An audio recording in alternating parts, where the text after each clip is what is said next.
Научное сообщество было ошеломлено этими фотоснимками.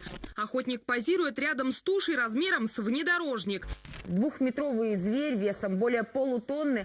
В интернете я наткнулся на новость, что был добыт кабан весом 500 килограмм, по одним данным на Урале, по другим данным во Владимирской области. В общем, несколько статей на одну и ту же тему с одинаковой фотографией, но про разные охотхозяйства. Решил в этом разобраться, узнать, правда это или вымысел. Бывают ли такие кабаны-монстры весом 500 килограмм. Для охоты Дмитрий выбрал охотхозяйство, расположенное в поселке Шакурово, Нижнесергинского района Свердловской области, под названием «Царская охота». Путь до него составляет 180 километров от Екатеринбурга и занимает около 2,5 часов. Это хозяйство упоминается в первой громкой статье про кабана-монстра. Залог успеха охоты – это подготовка. Перед каждой поездкой Дмитрий проводит пристрелку оружия.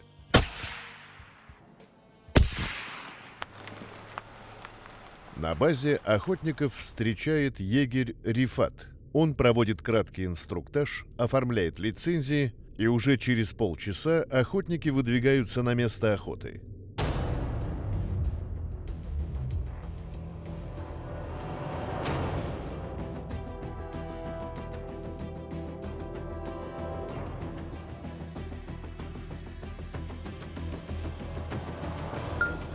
Ну вот, последняя остановка. Дальше где-то вышка. Обработались от клещей. Сейчас подготовим оружие и пойдем на вышку. На вышке лучше быть заранее, за 1,5-2 часа до заката, чтобы не спугнуть кабана. Кабаны – ночные стадные животные. Днем они отдыхают на лёжке, а ночью кормятся. Зрение у них развито слабо, но прекрасный слух и нюх отлично компенсируют этот недостаток. Поэтому, чтобы добыть вепря, необходимо вести себя максимально тихо и всегда учитывать направление и силу ветра. Время 9 часов вечера. Приехали на вышку. Сидим, ждем кабана. Из-за физиологических особенностей зрения кабан не видит ничего выше 2 метров, поэтому вышки строят на высоте 5 метров, где она находится вне поля его зрения и обоняния. Чтобы кабан вышел на дистанцию для выстрела, его прикармливают зерновыми культурами и засеивают площадку. Конечно, вдвоем здесь места маловато. Неудобно разворачивать оружие. Но это все. Пофиг, если будет кабан.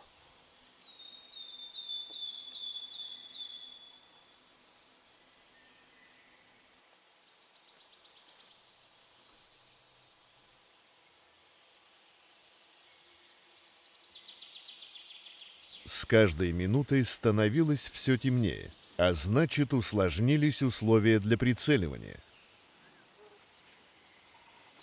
Но вот около 22 часов на опушке появилось стадо кабанов.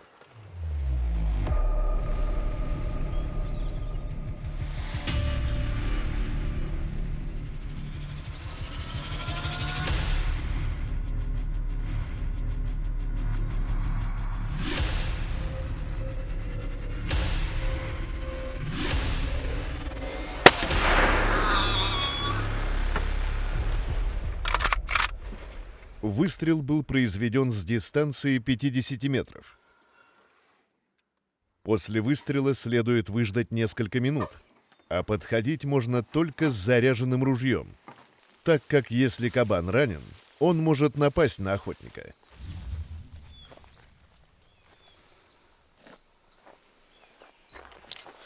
Входное точно по месту попадания под лопатку.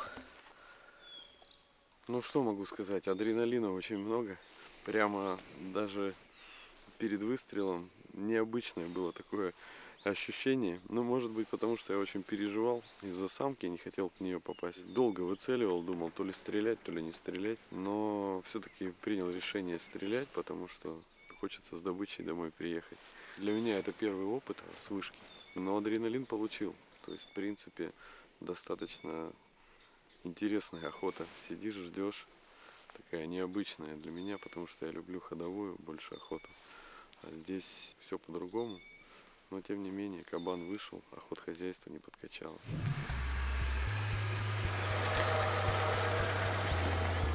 О, мальчик, хорошо. Выбирал. Привет. Поздравляю вас. Спасибо большое, Рифат. Ага. Спасибо за охоту. Я 2 минуты думал, то ли стрелять, то ли не стрелять. Думаю, да елки-палки, чего они такие маленькие-то?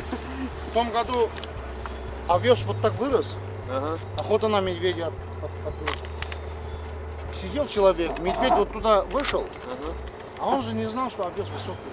Там вот трава, ну что, не было, что. Ну вышел там вот такой медвежонок. Ну, как Не так? стал стрелять его. Он сидел, смотрел, как он жрет. Овес вот такой был. А от этой травы сколько он торчал? Ну, примерно вот так. Представляете, вот такой понятно. медведь, блин. Ага, Сидел, жрал, он не стрелял. Он думал, трава вот такая. понятно. Вот такой медвежонок. Трава вот так торчал. Говорит, ёб твою, блин. Красиво.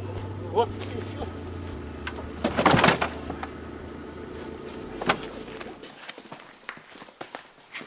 Ну вот такой цех по разделке туш. Лебедка, все обустроено.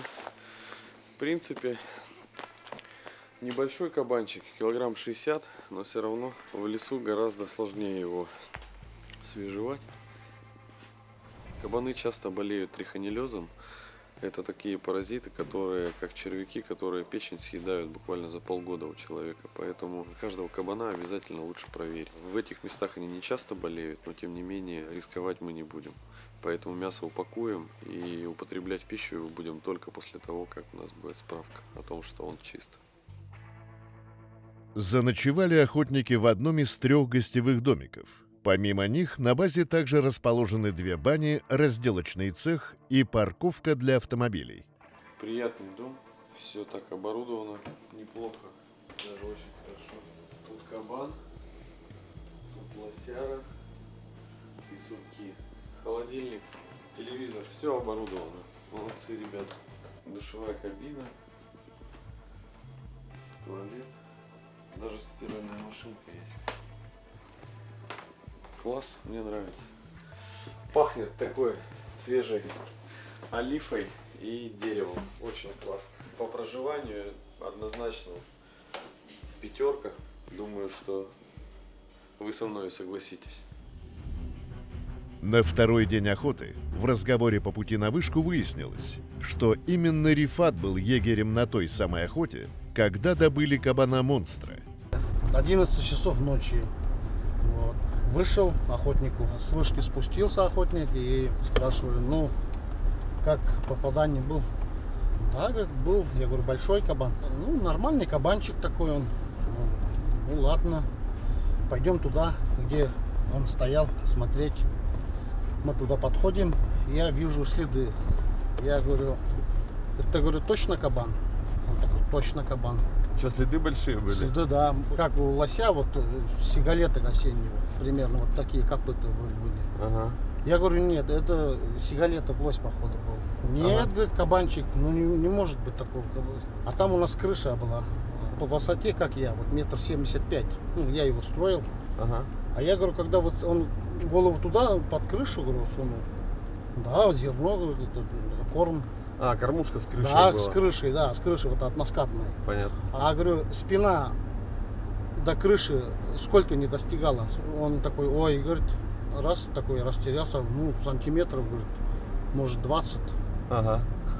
Я говорю, это лось был. Нет, говорит, ну ладно, крови нет, ничего нету. Я ружье не взял, только фонарик взял, и он свой карабин, и сзади идет. Я спереди последую его. Я говорю, вы не попали. Он такой, не может быть, чтобы я не попал. Метров где-то 80 прошли, одну капельку кровь увидели. Одну капельку. О, есть что-то. Раз, 10 метров. Уже все. Прямо снежок по сантиметров 15. Он лег боком. Я по размеру раз-два шагнул. Вот это, где он отпечаток оставил. Я вообще, нет, это заново я уже бояться начал. Это что, такой кабан, что ли? Ага. Наверное, такой отпечаток. Ты не Его- видел таких кабанов в жизни, не встречал? Нет, У тебя какого? один только был? Да, вот этот вот. Потом, ну ладно, идем дальше. У нас машина осталась на площадке, и ружье у меня там остался. Смотрим, метров 40 стоит вот так боком. Я говорю охотнику, стреляйте, вот ваш кабан. Он стреляет, попадание, он такой еще, ухкал вот так вот. Ага. Второй раз стреляет, третий раз стреляет. Он не падает, поворачивается. Я говорю, стреляй. И там упала сосна вот такая. Ага. Он вот эту сосну не мог Перейти. перейти, остановился. Я говорю, стреляй. Он стреляет, у него осечка, патроны кончились. А патроны в рюкзаке в машине. Машина одна где-то метров 250. Как обычно бывает, да? Да, на площадке оставил. И ружье у меня там лежит. А я побежал за машиной. Ага. Заезжаем, его не видно. А он вот на это бревно уперся, стоял и лег. У него вот так вот видно, что лежит. Он как раз головой на нашу сторону лег и лежит, смотрит. Мы подъезжаем где-то метров 10. Все, я вышел, подошел поближе, уже метров 7, наверное, 8 лежит. Ага. Я в ухо, в голову 2 раза. Я его добил там. Понятно. Вот. Как вы его тащили? Если он реально полтонны. Вот мы такие еще в темноте еще не можем понять. Мы машину рядом поставили. Ну, типа, сейчас багажник будем грузить. Ага. Кабана. Ага. Вокруг ходим. У него хвост, где зеркало. А голова, нос кончается, где у меня фаркоп. Нива, во фаркоп вышел. У Нивы, двухдверной Нивы. Вот такой длины. Ага. Мы такие, раз голову, что-то... Я голову кое-как, потом как он на Ниву-то не войдет. И мы его даже не поднимем. Что делать? Стоим. У меня веревка есть. Мы веревку за клыки, за морду. Ага. Вот так замотали и на фаркоп. И мы едем на базу по центру. Машины обгоняют, останавливаются. И рядом едут, смотрят на нас. Что там сзади, не понимают. И на базу мы все заехали, там уже на бойню подъехали. И начали мы разделку. У нас подъемник там на 500 килограмм. Ага. Вот. Мы его затащили, там 8 человек. Ноги привязали и начали подъемником поднимать. От земли голову оторвали где-то вот от пола, ну, сантиметров 60, наверное, Ага. 70. У нас он все стал, больше не идет. Понятно. И мы его в таком положении, где-то сейчас ночью начали обдирать, разделывать, Ага. и до 6 утра почти. Потому что шкура, вот хрест там такой, вот такая вот, сантиметров 7-8. И он как половая доска, он вот так не загибается. Ага. Он вот так стоит, и мы топором рубим. Топор у нас отскакивает, топор Понятно. не может вот эту шкуру. Мы хотим, нам же надо дальше лезть на понятно, ножиком, а понятно. шкура-то не загибается. Вот мы мучились и мучились. Вот до утра мы его разделывали.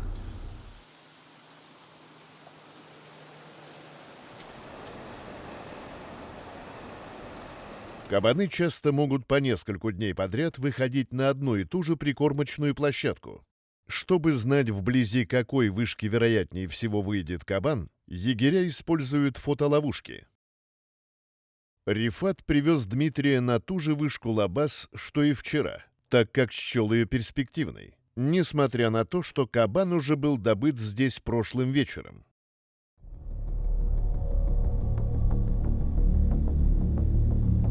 Егерь оказался прав.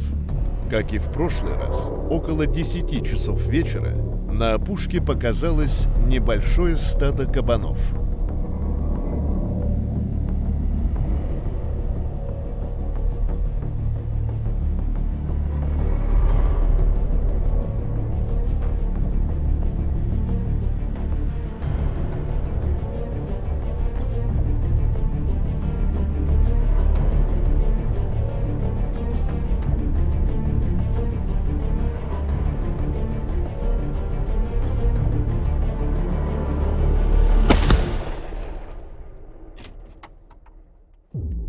Неужели промах?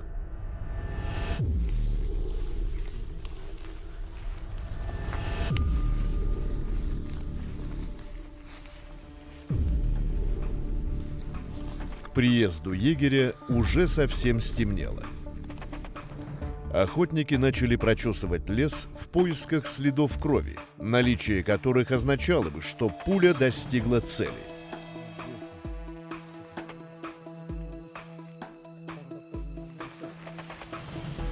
Стоп, вот смотри, справа.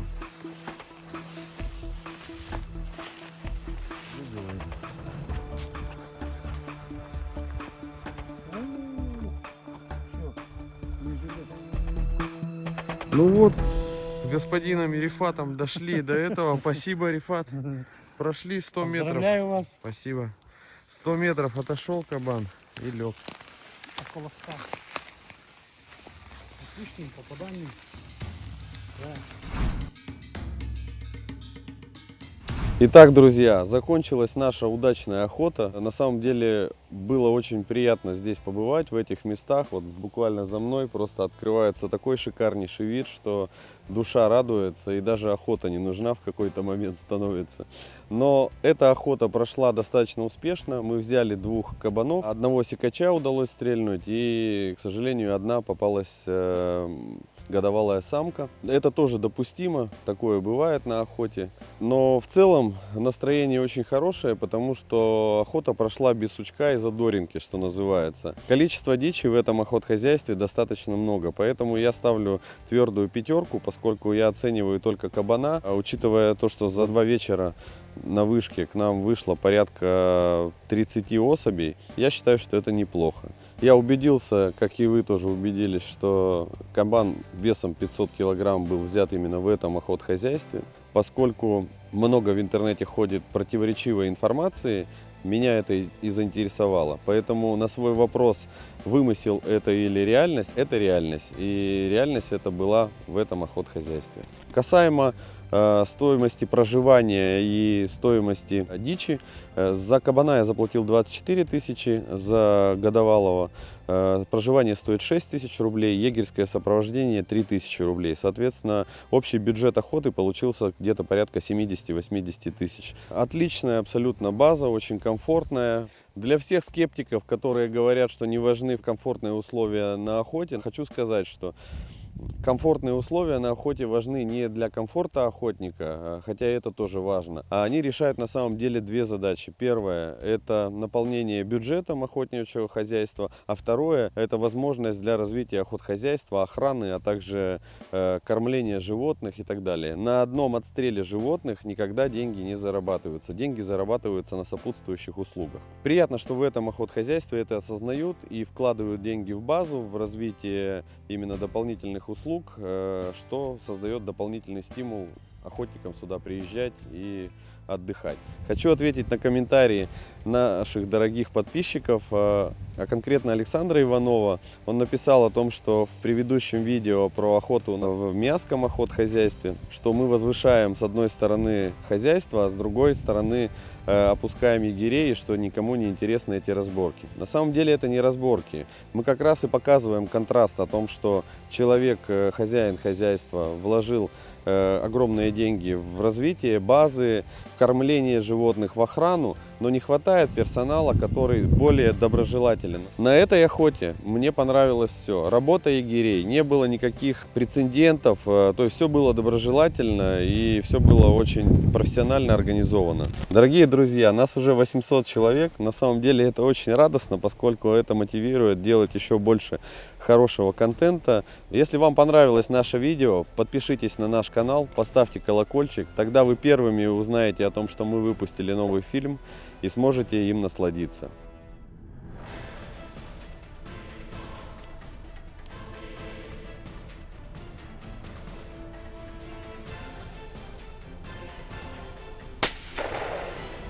Я с вами прощаюсь, до новых встреч, очень рад, что вы есть. Пока.